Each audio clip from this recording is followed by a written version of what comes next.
Good evening, everyone. So I'm David Dai, like a junior this year in the Hudson School. And today my topic is about the poverty. And before I go any further, I just want to ask ourselves a question first. What is the thing that makes you concerned most right now? A failed test?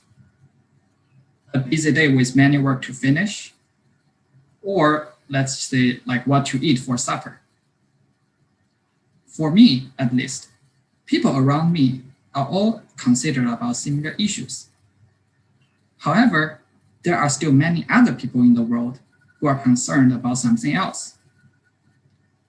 And those people I'm referring here is the poor people. According to data from the World Bank and the United Nations, there are around 800 million people living in extreme poverty, and 2.2 billion people do not have access to clean drinking water, and 400 million children do not have access or are not able to read or do basic math. For these people, the thing that they worry about is about their food, water, and opportunities for education. And when I found out this question, I think although we live in the same world, some people have a completely different lives than ours. And personally, I first realized this type of difference when I was in China in my middle school. And one day, when I was on my way home on the subway, I found a girl smaller than I doing her homework on the crowded subway. I became curious, as I always did. Then I just asked her, "Why don't you do your homework at home?" She told me she needs to do housework and taking care of her siblings after being home. Then I just wondered if her teacher is so strict that would punish the girl for not finishing her homework. But she explained to me that the reason for her to work so hard is not because her teacher is really strict, but it's because she wants to attend high school instead of going to work without a high school diploma. Indeed, if a girl in China does not graduate from high school, it is highly possible that she won't find a job with a good salary. And then I asked her whether her grade would be good enough for her to pass the middle school exam. She said no. At that moment, I asked myself, if she were able to have my family's economic condition, would she be even more successful than myself? My answer is yes. However, she does not have a family like mine.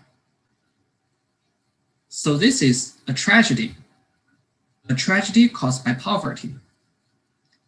And it is because this is incident that makes me become curious about, so what is poverty? And I just have I have thoughts on myself, which is, let's imagine if Mozart, who had been born in a poor family in Indonesia, would he still be able to touch the keys on a piano once in his life? No, he probably would never have had the chance to compose such fantastic music as he did 250 years ago.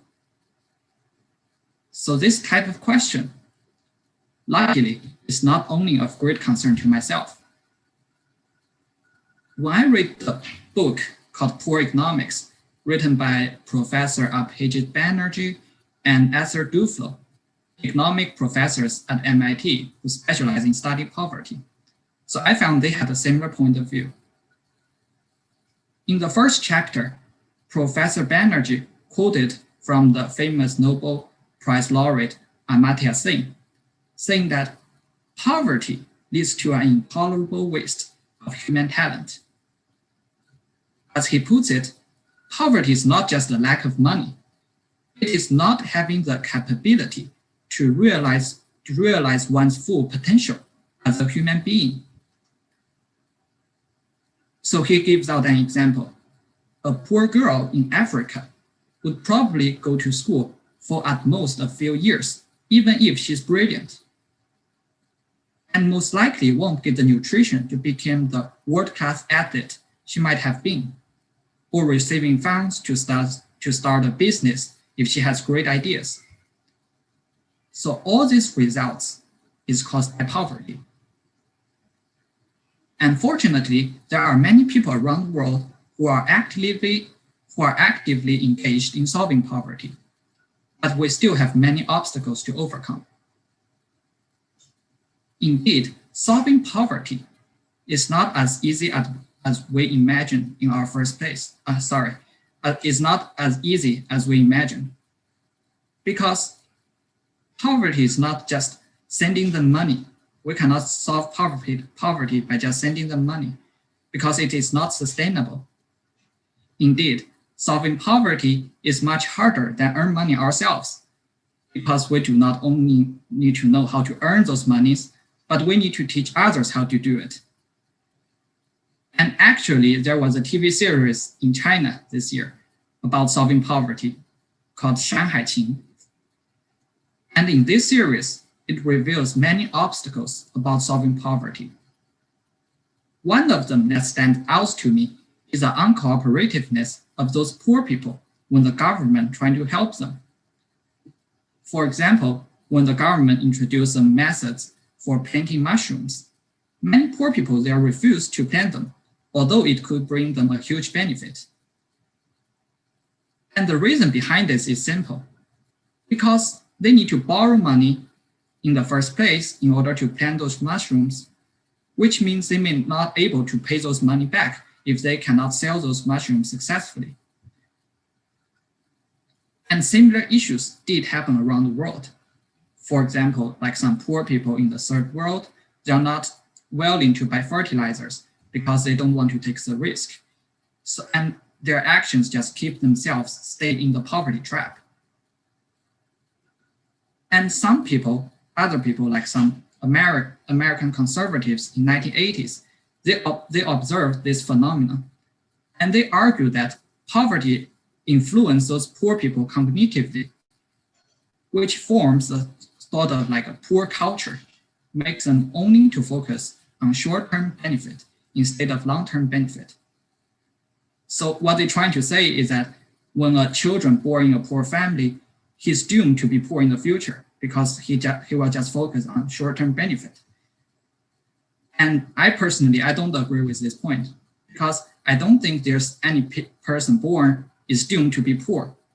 So I looked it up for some explanations from experts in this field. One explanation, which I considered helpful, is the Reactants learned helpless model. And in this model, it explains the reason for some poor people appeared to be short-sighted is because their lack of motivation. But what is the lack of motivation? I will give an example. So if I'm going to do a difficult math problem, no matter what method I choose, I cannot solve the problem. So this frustrates me, as would anyone perhaps. Then let's imagine if I encounter this situation thousands of times, what would I think? Probably I will think, okay, I'm not good at math, I'm bad at it. So this is common because a long-time frustration disappoints people. And poverty is exactly the same. When people suffer in poverty for a long time, they will become inured to it because they know what they try is futile. Moreover, it is really reasonable for us to understand why some poor people they are not willing to take risks. It is because they own so little. They cannot afford even a minor loss. If I earn $100 a day, I probably would spend $10 and try something new. But if I just earn $15 a day, I probably won't spend that $10 because I'm far less confident to try anything new. And as we know, risk is often accompanied with benefit. Without the ability to take risk, it is really hard for those poor people to accrue benefit and pull themselves out of the poverty trap. But is this problem, can this be solved? Yes, there are certain ways to solve these problems. One way Professor Banerjee noticed is by changing some minor details when we're trying to help those poor people. And the result can be really different. One of his experiments is dealing with the low use of fertilizer in a county. So he changed, instead of dispersing those fertilizers from beginning of the year to the end of the year, he found the fertilizer use percentage increased dramatically. And the reason behind this is simple. Because people do not have money in the beginning of the year to buy those fertilizers, but when they sell their crops at the end of the year, they have some money available. Moreover, when I interviewed the Professor Claremont, who studied the poverty program of Haiti, she told me the education can also improve the low confidence problem. Because when people have access to scientific knowledge, they will become more confident to take such a risk, and it will have a higher chance for them to make a rational decision. And actually, in our daily life, sometimes when I encounter with some people, I found their actions or the words they said, I don't like them. I feel like I would like to criticize them about it. But at that time, I always remind myself is that because I really like a saying in The Great Gatsby, which says, whenever you feel like you like to criticize someone, just remember not all the people around the world have had the advantage that you've had. So indeed, when I encounter many things that I don't like, I just told myself, many of them is caused by the lack of resources and caused by poverty. So I just want to suggest that if we expect to move forward with this dramatically changed world, just slow our steps a little bit. Wait a moment for those poor people, for those who are left behind. Thank you.